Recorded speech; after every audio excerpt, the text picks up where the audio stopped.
So today I'll give the third talk on right effort, and this time about the effort to evoke skillful, wholesome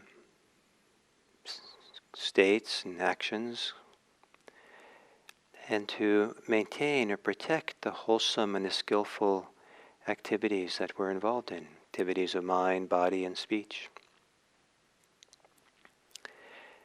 So to introduce this topic, one of the most natural things about life is that a living being, a human being that's born, if all the appropriate good conditions are present, that person will grow.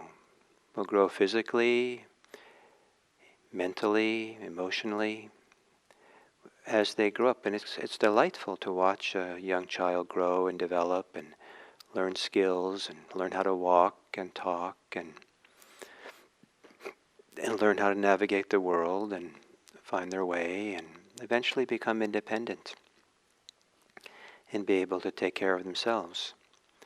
And it's a kind of a completely natural phenomena to watch this grow, and you can't really stop if you keep feeding and caring for a young child. Generally, you can't stop them from growing. They just grow. And that growing and maturing of human beings, that unfolding and movement, continues into adulthood. It isn't that we turn 18 or 21 and something gets turned off and you'll never mature ever again. But we continue to mature and develop psychologically, emotionally, intellectually. And even if we not thinking we're doing that, but also what happens is that we have all kinds of influences on how that evolving, growing happens. And some of them are not so healthy. The influence of media and community and society and advertisers and politicians, all kinds of things can skew a person in a direction of unhealthy states of mind. And they'll grow, those states will grow and develop. And someone can start off with a tendency towards a little bit of hostility, and it can get fueled and fed by conditions and by repetition and habit, and it becomes full-blown hate. Someone else has conditions or situations where the positive unfolds and develops, and they grow in that direction. Now, if we don't do anything, if we make no choices, if we are not taking some responsibility for what influences us and what direction our habit formations go, then society, there are people who are paid a lot of money to influence others and to affect how people's, mind streams go and develop. Meditation is placing us in a place where we could start being wise, attentive, and choiceful about which of these two directions do we go. Do we go in the skillful direction, or do we go in the unskillful direction? In the direction of what's wholesome and helpful, conducive to happiness and well-being, and conducive to deep peace, or conducive to the opposite. And so something as simple as being really present mindfully for your experience, and maybe even learning to not do anything else, not have positive thoughts, not promote more kindness, not try to develop yourself in any kind of way, no self-improvement project, just to be mindful. Well, that very mindful, that habit or that continuity of being mindful, and that's letting go of all kinds of self-improvement projects, that itself, not only can be healthy and wholesome, it actually brings along with it, it's like a magnet for developing all kinds of healthy things. Partly because it interrupts the flow, the influence of the unhealthy thoughts and unhealthy choices and ways of being that we have. And when the unhealthy things are interrupted and stopped and put to rest for a while, there's a lot more room for a different kind of sensitivity to be there. And there's a tendency then to allow what is good and what is healthy, what feels good, what feels freeing, what feels kind and compassionate. There's like a tendency, a gravitation to it, or space for that to operate. There's a space for wisdom to operate, to come about. The more clearly we see, the more clearly we get out of the way of our experience and just be there. There's a lot of wisdom. There's a wisdom of freedom, wisdom of how we get caught and how not to be caught. And that makes a world of difference. So just simple mindfulness by itself develops the skillful, because it is a very skillful thing in itself. But also we could choose lightly, not out of greed, not out of hatred, not out of expectation, not out of conceit. We can choose to redirect our mind stream in healthy ways. If we find ourselves going along in our day and starting to have a lot of mean thoughts, it might be possible to let go of that, and then in an appropriate, natural, and easy way, not artificially, start thinking about the things in our life we appreciate. And instead of following along with this kind of negative bias that many human beings seem to have, we can choose to reinforce the positive bias, the positive side of things.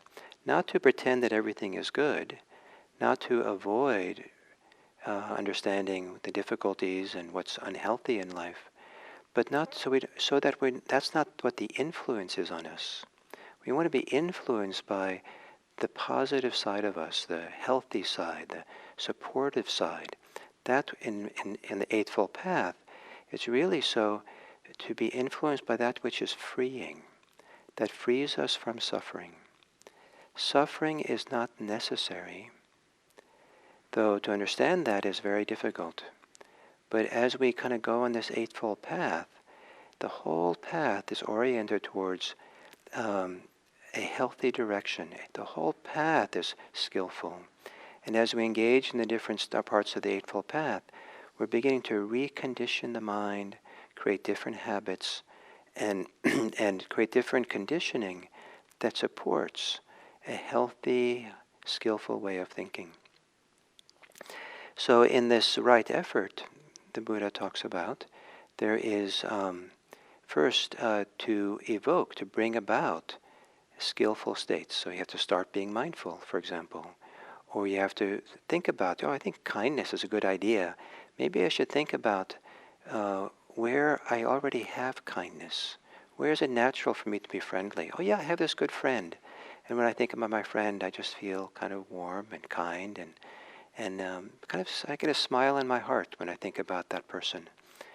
And so, to move our mind to what already brings kindness or compassion, and then from that begin kind of seeing if that could spread. And can there be more friendliness? Can you even find a place inside where you evoke friendliness to a person normally you're not friendly towards? Maybe privately, you don't have to tell them, but to begin to kind of experiment and stretch and open to a kind and friendly way of being, supported by the Eightfold Path, which means supported by the idea to develop kindness and friendship and friendliness without any clinging, without any suffering or stress or strain. Remembering it's not a should, it's not an obligation, but rather it's a kind of inspiration to be freer, to breathe more easily. So how is it we can be kind and compassionate and when we do so, we breathe more easily. We feel more at ease in doing it. That's kind of the art to make it really skillful. Generosity is also, how does generosity, that also is a skillful thing, to live a generous life. To let generosity be kind of the habit. Not because it's a burden or a stress, but in a way that's freeing. It's like, oh, of course I'll be generous, because that's good for me. I just feel so much easier, my breath becomes easier and more relaxed, my chest becomes more open, my mind opens up, and I'm not so narrow in my mind when I'm generous. And to learn that. And patience is skillful. Letting go, learning the art of letting go is skillful and healthy. Equanimity, learning to develop a sense of resolve and a little bit of determination or aspiration. Yes, this is important. I'm going to really follow through and have a strength here to do it. So there's all kinds of inner qualities of the mind that will either develop in you in the wake of practicing mindfulness meditation, or as you recognize it in yourself, you can evoke it more often. You can tap into it and let it be a companion in your life, and let it be what influences you, inspires you, and changes you for the better. And then once you've aroused these things and recognized them, then to maintain it, to protect them. And that doesn't mean that we hold tight and guard them against all things at all cost. It means it can be very simple things. Like once you start feeling more calm, more mindful, more present, more at home in yourself, then safeguard that. Don't give it up easily. Don't then kind of rush to see what the latest news is and lose touch with, this deeper sense of a homeness that you have. Maybe take your time. Start living at the speed of ease, the speed of freedom, because you're learning what it's like to lose that freedom by rushing and doing too many things and getting anxious and spinning off in your thought. The speed of your freedom. It doesn't mean that you go slow, but it does mean you stay close to this freedom. And in that freedom, you can maybe protect some of these other good qualities of kindness and compassion and care and patience and love and generosity and determination and aspiration. There's all these good qualities that we have, that there's an abundance of them. And if you want to really kind of get more familiar, develop a vocabulary of good, skillful qualities, then you might want to learn about the 10 paramis, the 10 perfections. Paramis, P-A-R-A-M-I. These are 10 particularly valued inner dispositions, qualities, mental states that the Buddhist tradition puts a lot of value on. And simply learning them starts creating the condition to evoke and arouse skillful states, and then to learn the art of protecting them without it being a strain, without it being a duty, or without it being putting blinders on and avoiding the full range of what's happening in this world.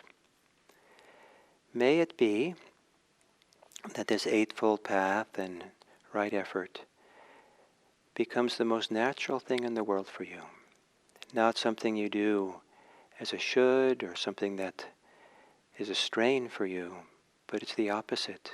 Maybe you do it because you love it and it makes you more free and more yourself and more at ease. And then you become a gift to the world. May your ease, your freedom, and your peace be a gift to all the people you meet. Thank you.